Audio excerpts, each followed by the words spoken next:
Hello everyone and welcome back to my YouTube channel. So today's video is about the different types of therapies that are present in the current world, not only in India but also all over the world. So one thing that we need to know that besides allopathic medicine and besides having medication either from Ayurveda, Siddha, Unani, homeopathy, naturopathy, there are different kinds of therapies and substances that are believed to help in prophylaxis or even treatment of certain disorders. So today we are going to see and have a look at all of those therapies. The number one therapy is acoustic therapy. So acoustic is basically sound whenever you listen to music. So it can be either in making music, that is either writing the lyrics, either singing, dancing, listening to the music, or discussing the music. We're discussing the notes or discussing the range, the tempo, the vibrato. That is what is the acoustic therapy. It's basically helpful in anxiety and depression. And these therapies are majorly used in hospitals also during if there is any psychological conditions, if there are drug abuse conditions. So these are alternative form of therapies. It is also aiding in treatment of autism, chronic pain, depression, dysregulation, impulsivity, post traumatic stress disorders, and in rehabilitation centers as well. The next is the phototherapy. So phototherapy is basically also known as bioenergy therapy or photobiomodulation. So photobiomodulation is basically the use of near infrared lights to stimulate, heal, regenerate and protect the tissue. It is aiding in primary as well as secondary healing of the tissues and thus prevents degeneration and tissue necrosis, that is dying of the tissues. Besides this, there are special types of lights used, not the sunlight because it is carcinogenic in nature, but like if there's a baby, if there's a newborn baby that is suffering from jaundice or anything, there are certain phototherapies that are given. Basically, there are UVB rays, UV, PUVA rays, and lasers. So laser, like it's usually an emission from a definite source, and UV range is from 200 to 800 nanometers. So basically, UV visible range is useful for in the treatment via phototherapy. Next is the gem or the lithotherapy. So it is believed that many a times gems, stones are said to aid in healing. That's true. Certain stones like rhinestone, quartz, snow obsidian, jasper, malachite, soda lime, pink agate. These are few of the stones that are aiding in your treatment as well.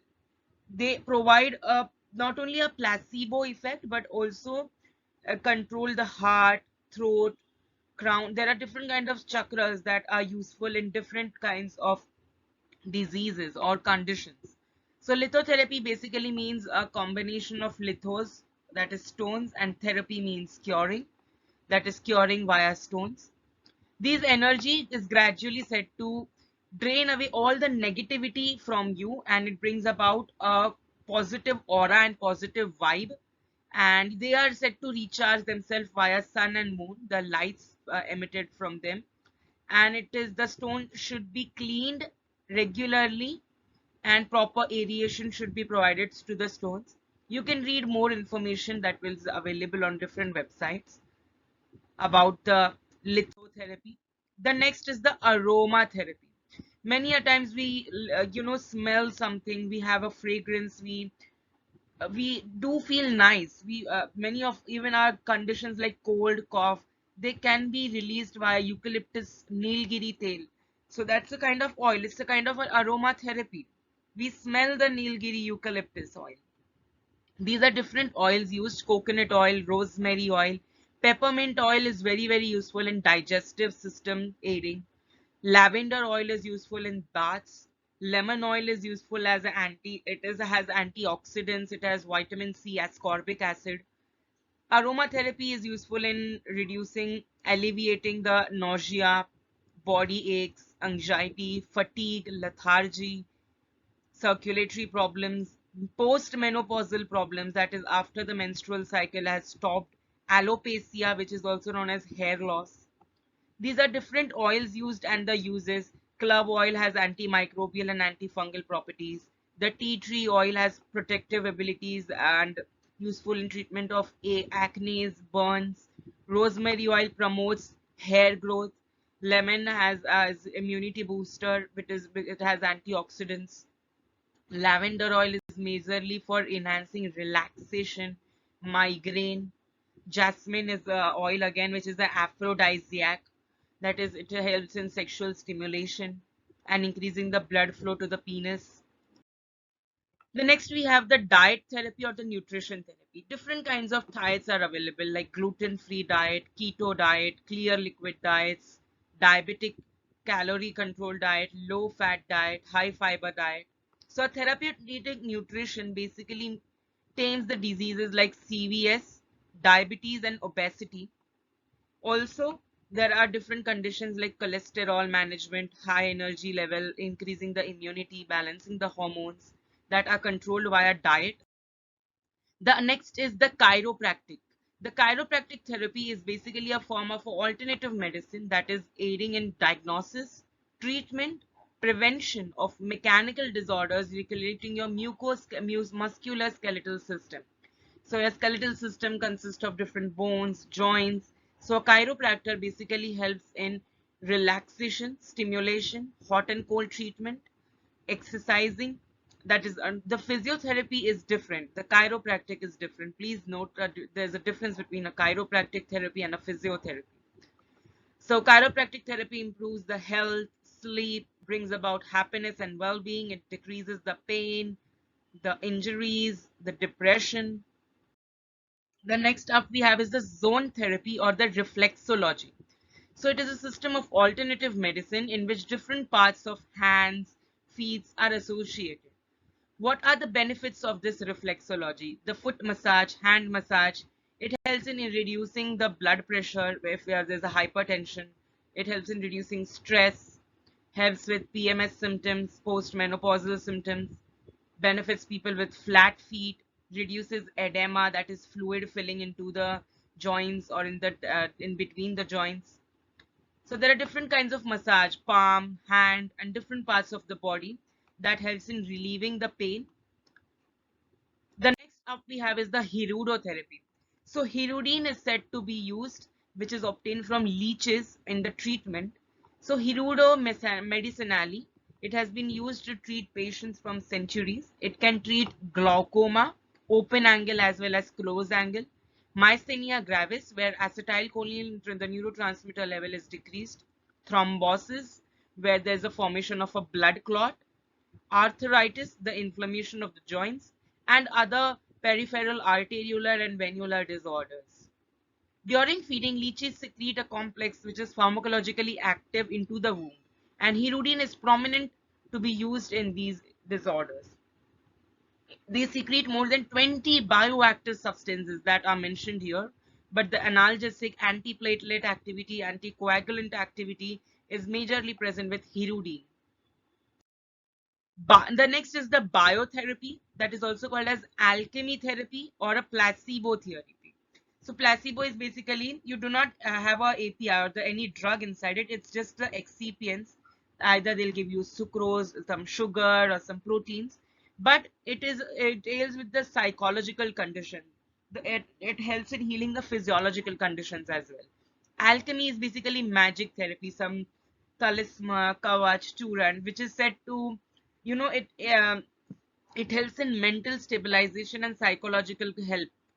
So alchemy therapy, biotherapy are also being used. The biotherapy consists of the MAB, either chimeric or mono or humanized. That is the monoclonal antibodies. They are used in treatment of asthma. They are used in treatment of hypertension. They are used in treatment of cancer. Next up we have is the gene therapy. The gene therapy, there is a replacement of the defective gene and a new gene is added, or the gene in which there was defect, the defect was removed and then it was reincorporated. The stem cell therapy, the different concepts of totipotency, the ability of cell to divide on its own in certain autoimmune disorders. So the biotherapy is very, very useful, and it is also a form of a psychodynamic or a psychotherapy. It provides a high quality complementary and natural healing therapies for astrological consultations. The next up we have is the mesotherapy. It is basically related to the skin whitening, skin brightening, skin lightening. It is effective in, it is painless, it helps in enhancing the scalp immunity as well, and it reduces the inflammation. So mesotherapy is a bio-rejuvenation or a bio-revitalization. It is a technique that is used to rejuvenate the skin either by a transdermal injection of multivitamins and natural plant extracts that helps in reducing the skin aging. So skin wrinkles, the dark spots, the underlashes, also different kinds of conditions like acne, pimples. They can be treated or they can be reduced via these transdermal injections. They are either buttocks, hips, stomach, thighs. They are used to remove the fats as well from these different areas. They are used to fade the lines, the wrinkles, loose skin. It recontours the body. So, as you know, the girls might know the contour is used in a makeup. So, the main reason of that contour using is makeup, not just to make it look proper and set the skin, but also to see to it that the skin has proper shade and proper shine along with the makeup. The next is treating alopecia, which is also known as hair loss. The next up is the balneotherapy. It is a therapy via in which there is use of water, but it is different from hydrotherapy in certain underlying principles. So balneotherapy is defined as the use of baths that are containing mineral water from natural springs, and a temperature of 20 degrees Celsius is maintained with a minimum mineral content of 1 gram per liter. There are different minerals used like selenium, trace elements, minor elements, silicon, sulfur, and this therapy is also known as fangotherapy because medicinal clays are also being used. Traditionally, balneotherapy involves bathing in water. So you might have heard there are hot water springs or certain cold water springs. The Tulsi, the very famous Tulsi Sham Kund in India. So these are few of the examples of hydro and balneotherapy. Next we have is the spa therapy, which is also known as shiatsu, and massage therapy. So massage helps in reducing anxiety, promoting the proper fusion rate. The blood flow enhances. So the amount of oxygen reaching to the tissues, to the cells is also enhanced. Fish pedicure is also one of the technique where there is use of fishes, that is Gara rufa fish, for around 30 minutes. This is a specialized fish used, and it is used in the treatment of psoriasis, and it is also used in the spa industry that detoxifies the skin, the clogged pores, and opens the pores. And these are the different methods of massaging: tapping, rubbing, pressing, kneading, shiatsu. The next up we have is the apitherapy. Api stands for Apis dorsata, which is honeybee, and honey is the family belongs to Apidae. Apitherapy indication is basically in anti-inflammatory, and there are various multiple uses. They are different products like honey, bee venom, jelly, bee pollen, beeswax. Beeswax is also used in pharmaceutical industry and formulations as a suspending agent, and it has multiple uses. The royal jelly has antioxidants, vitamins, proteins. Pollens has minerals, amino acids, resins that are antimicrobial and antiseptic in nature. The honey is widely used anti-inflammatory agents.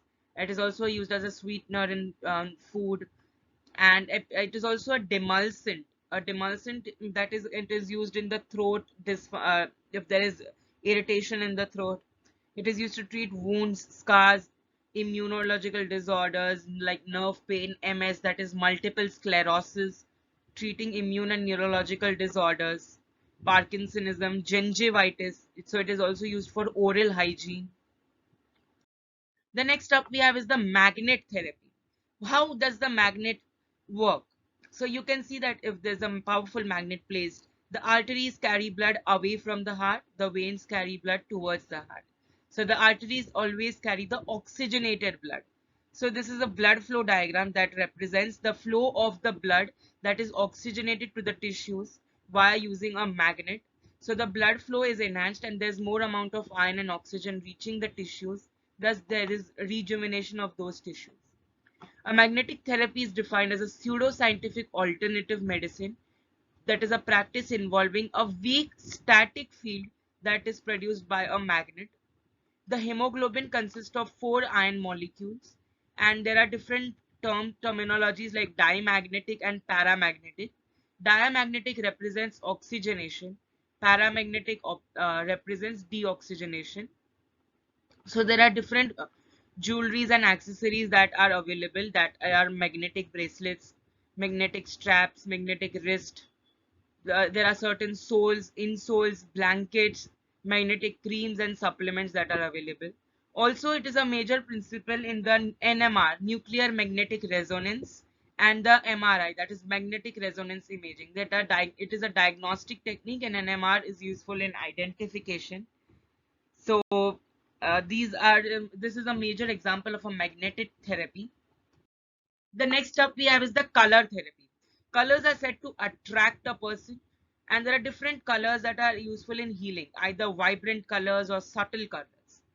So the colors, these are the color wheels: yellow, green, blue, indigo, violet, red, orange. The whip cure: orange stimulates creativity, productivity, optimism; yellow stimulates personal power, intellect, logic; green increases harmony, love, acceptance; blue represents communication, honesty, beauty; indigo represents responsibility, visualization, calmness, patience; violet represents imagination, self-knowledge, medication; red represents physical energy, stamina, spontaneity.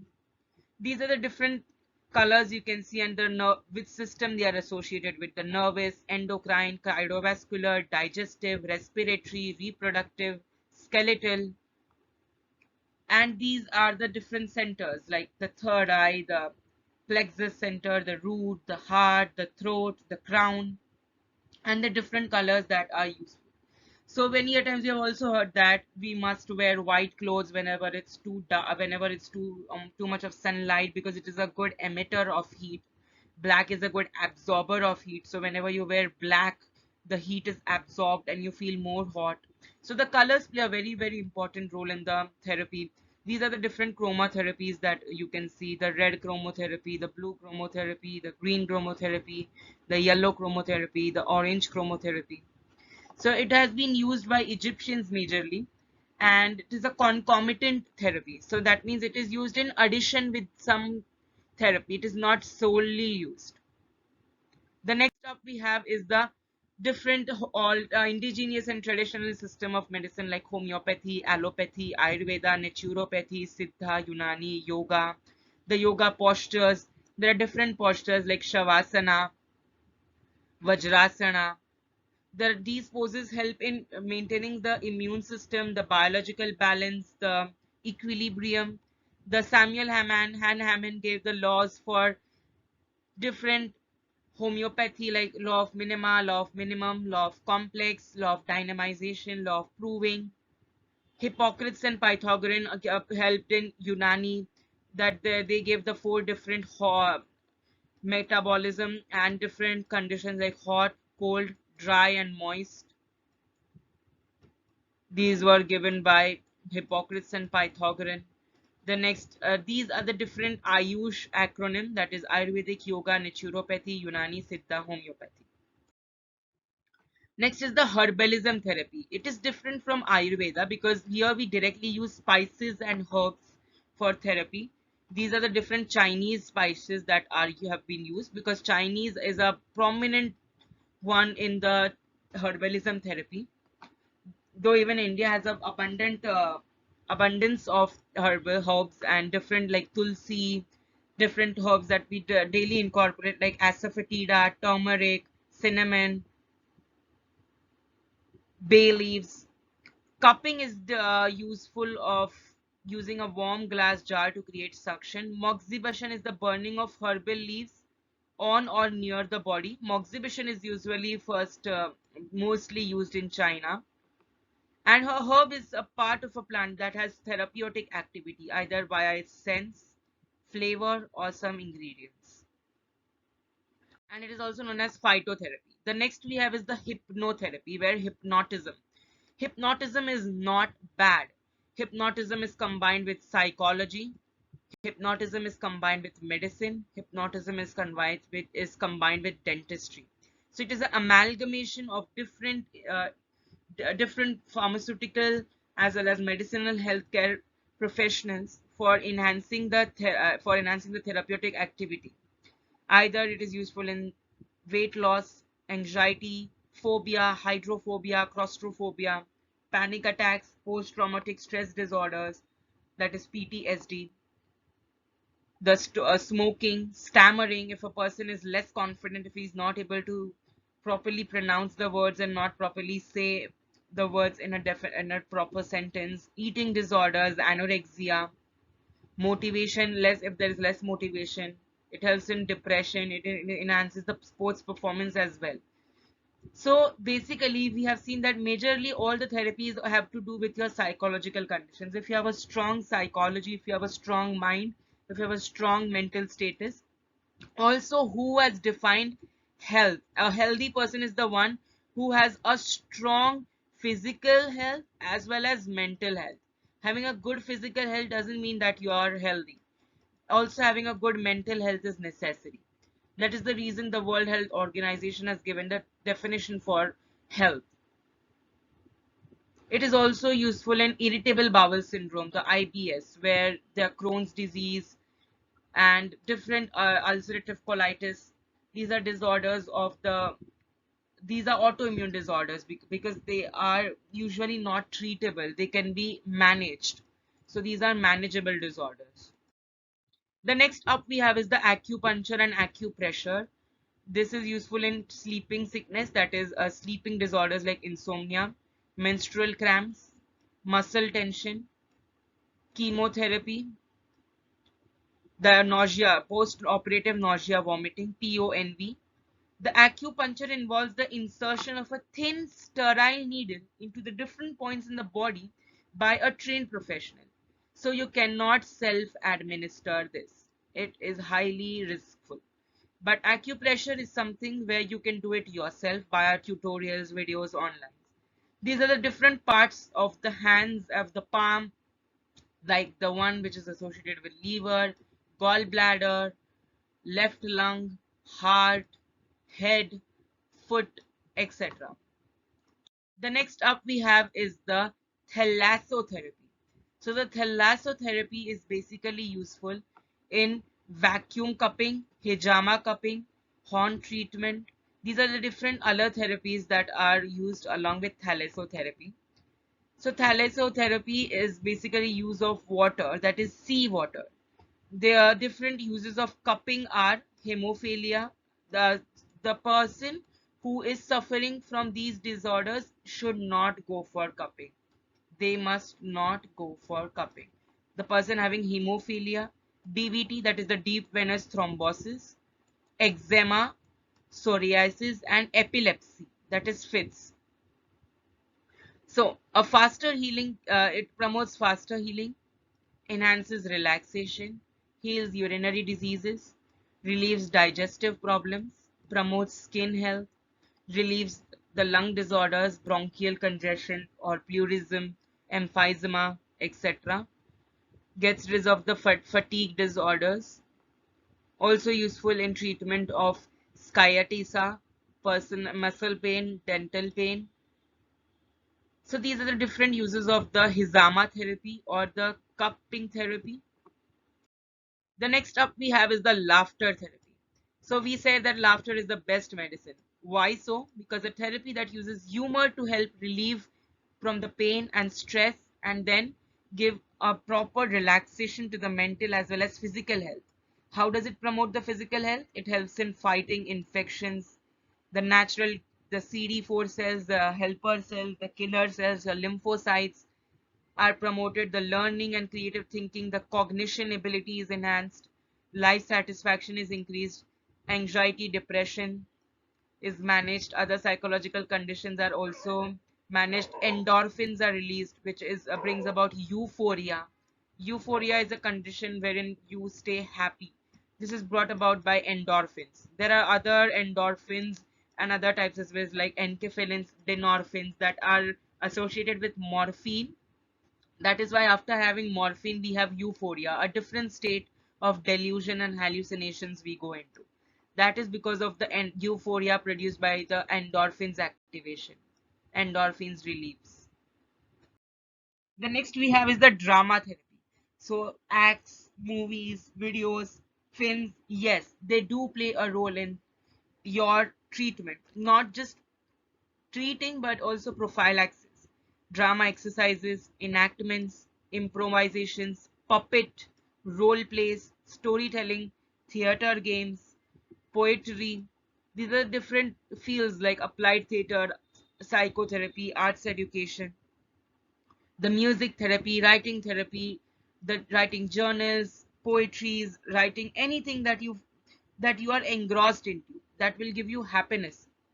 So this is useful in prison inmates, the ones who have been imprisoned, removing addiction, that is in the rehabilitation centers, people with AIDS who have minimum chances of survival, so just bringing confidence inside them, erectile or other dysfunctioning problems, homeless and NGOs are certain people who are not well to do, ab- abusing survivors, rape victims, the youth that is highly